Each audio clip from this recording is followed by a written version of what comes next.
So I came to Independence Day, and Roland Emmerich Dean Devlin had done Stargate before that, right? Okay. Which was kind of this like little B sci-fi movie that did pretty well relative to its budget. It was like, oh, look, these guys, they're sci-fi geeks, right?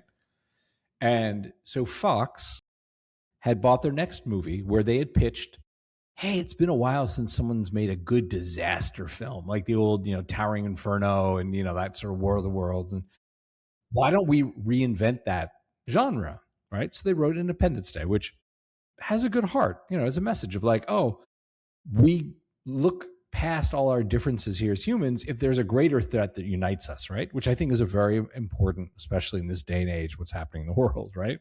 Let's look for more unity and less division. And so they set that up. Fox had a very small budget for it. It was like about 73 million.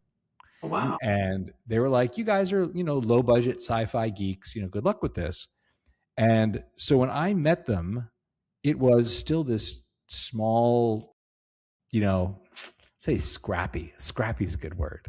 It's a scrappy production of trying to figure out how to shoot this big vision of an epic disaster movie on a very small budget, right?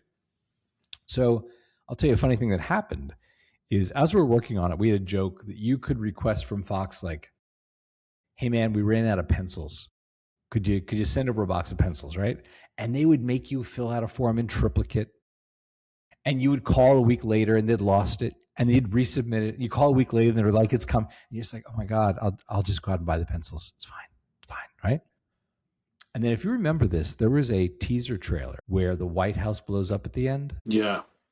And audiences went ape shit for it, right? So that Monday, Fox called us in the visual effects department. Obviously, Roland Dean had been talking to them, but Fox, the head of post, called us, which is weird because normally we're the one bugging, like, hey, can we get those pencils? How about those pencils? What do you think? Come on, guys, we really need pencils.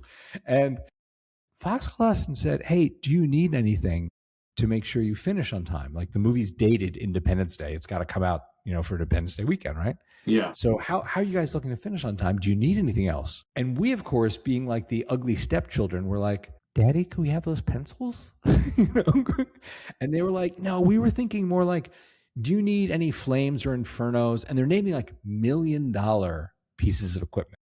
Mm. And we were kind of like, what? I mean, it's almost like every night your dad comes home and asks you, how's your homework? And then one night he's like, do you want a Ferrari? And you're like, what?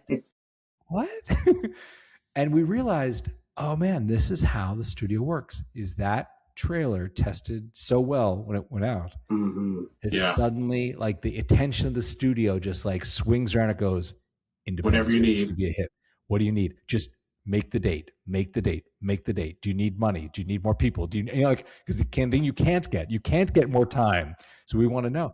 And that was such a lesson because from there on out, it was just a crunch of finishing on time. Like I had a car accident. You're going to laugh. We were working about 120 hours a week. No kidding. Like I was driving home one night at 3, 4 in the morning and I fell asleep in the driveway of my apartment building.